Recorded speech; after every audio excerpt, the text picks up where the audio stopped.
fala, coisas maravilhosas estavam acontecendo. Irmãos, e o que mais me chama a atenção é que se você parar para ler Mateus ele traz uma visão a respeito de Jesus. Marcos, por mais que seja o livro mais antigo dos evangelhos, Marcos traz uma outra perspectiva do livro, das atitudes e o ministério de Jesus. João, consequentemente, também nos traz outro relato a respeito das atitudes e o ministério de Jesus. Todavia, o doutor Lucas, aquele que não andou, que não presenciou os fatos, ele não viu ninguém sendo curado por Jesus. Lucas, ele não estava presente quando Jesus operava as suas maravilhas, mas Lucas, por ser doutor estudado, por Lucas, ele tentar relatar cuidadosamente aquilo que Jesus fez. Lucas teve o cuidado de trazer com mais precisão, com mais detalhes, o ministério de Jesus. E hoje, irmãos, eu trago aqui para esta igreja um fato que ocorreu no ministério de Jesus, que muito chamou a atenção do mestre. A Bíblia diz que Jesus vinha numa sequência de mensagens, de discurso. Veja, o ministério de Jesus ele foi caracterizado de 3 fatores importantes. Por quê, pastor Cláudio? Jesus, o ministério dele foi marcado, ou Jesus estava ensinando. Veja que no próprio evangelho, principalmente no evangelho de João, também no evangelho de Mateus, você vai ver Jesus falando o seguinte: em verdade, eu vos digo. Veja que todas as vezes que Jesus ele parava para relatar essa palavra, ele estava dizendo, em verdade, Jesus estava ensinando os ouvintes que estavam ali próximos. Por quê? Ele estava repetindo, em verdade, ele falando 2 vezes para ensinar, para que os doutores da lei, por mais que eram doutores estudados da lei, precisavam aprender aquilo que Jesus precisava falar. Então Jesus falava, em verdade vos digo. Quando Jesus dizia, em verdade vos digo, Jesus estava afirmando. E quando Jesus estava afirmando, ele não precisava dizer em verdade de novo. Por quê? Porque a palavra de Deus ela é direta, a palavra de Deus ela tem ponto certo, a palavra de Deus ela é rema, a palavra de Deus ela tem direção. Se a palavra de Deus ela não falha, mas ela cumpre aquilo que foi designado, ele não precisava repetir 2 vezes em verdade. Bastaria somente, pastor Renildo, ele dizer, em verdade eu vos digo, ou seja, ele estava afirmando.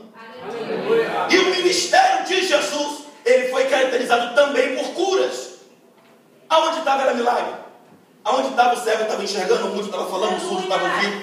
Aonde estava o irmão paralítico estava andando, aonde estava leproso estava sendo purificado. Aonde Jesus estava, os milagres estavam acontecendo. E dentre esses milagres que aconteceram no ministério de Jesus, este em Cafarnaum chamou muita atenção. Por quê? Porque Jesus vinha acabando de trazer diversos discursos, quando de repente um centurião romano mandou convidar Jesus que viesse até a sua casa.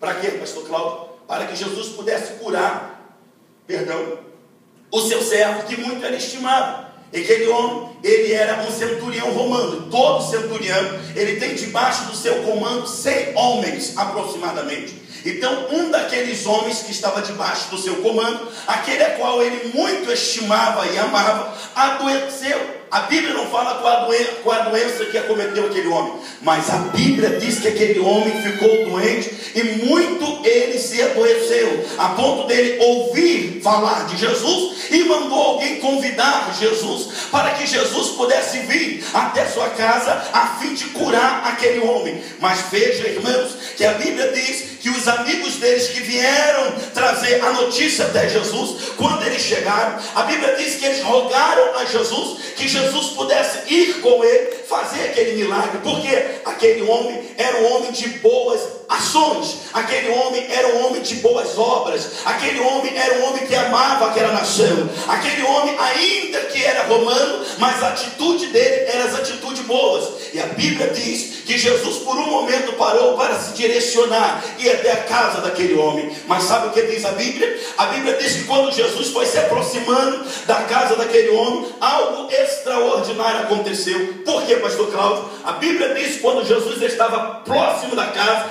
aquele homem mandou outros servos ir correndo. Vai correndo, diga para ele que eu não preciso que ele entre na minha casa, porque sou um homem pecador. Queridos e amados irmãos, sabe o que eu penso quando eu vejo isso? Eu penso que no intuito que foi os amigos primeiro chamar Jesus, enquanto Jesus estava vindo, aquele homem começou a trazer a sua memória, as suas atitudes, o seu comportamento, aquilo que ele fazia. Irmãos, e quando você começa a pensar naquilo que você faz com a pessoa de Jesus, vai te trazendo um arrependimento.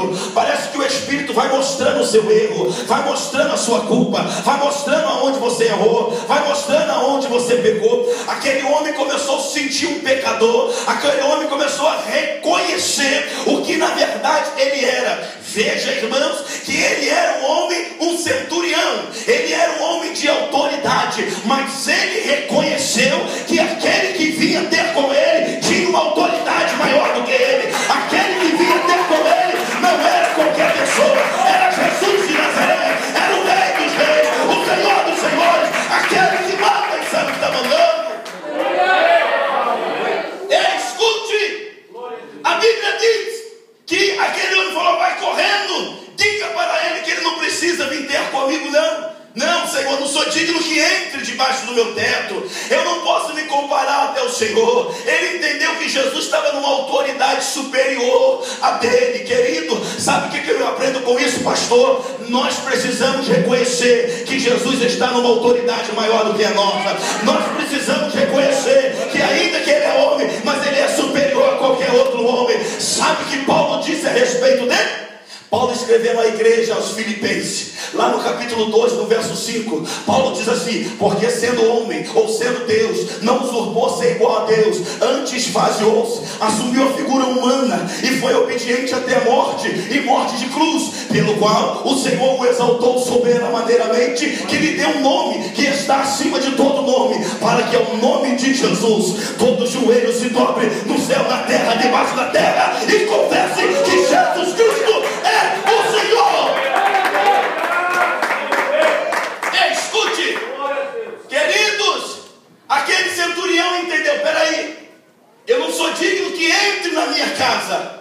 Não, Senhor, não vem não. Mas veja bem, Senhor, eu também sou o homem que tenho autoridade. Eu também tenho servos também. E digo a este: vai, ele vai, faz, ele faz, fica, ele fica. Senhor, não precisa chegar até aqui porque eu sou pecador, mas manda somente uma palavra. Aleluia, glória a Deus.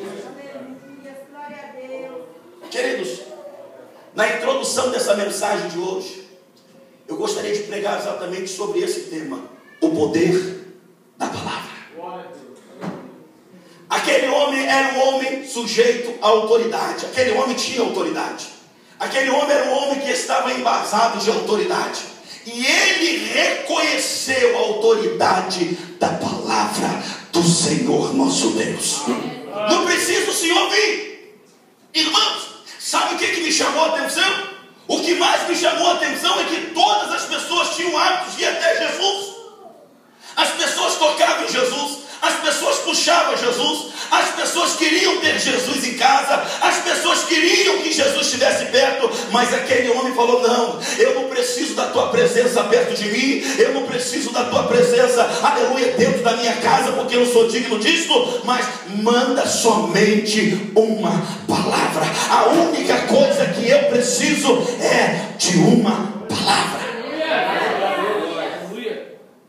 O que aquele homem reconheceu? Primeiro, aquele homem reconheceu o poder da palavra.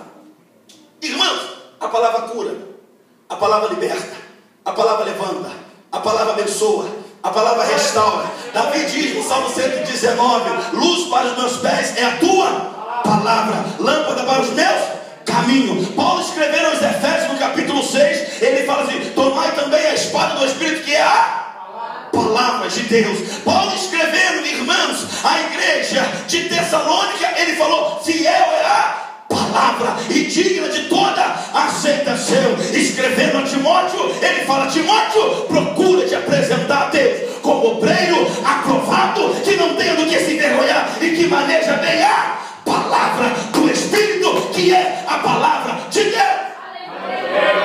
O escritor de João, evangelista João, nos evangelhos, lá no capítulo 1, no verso 1,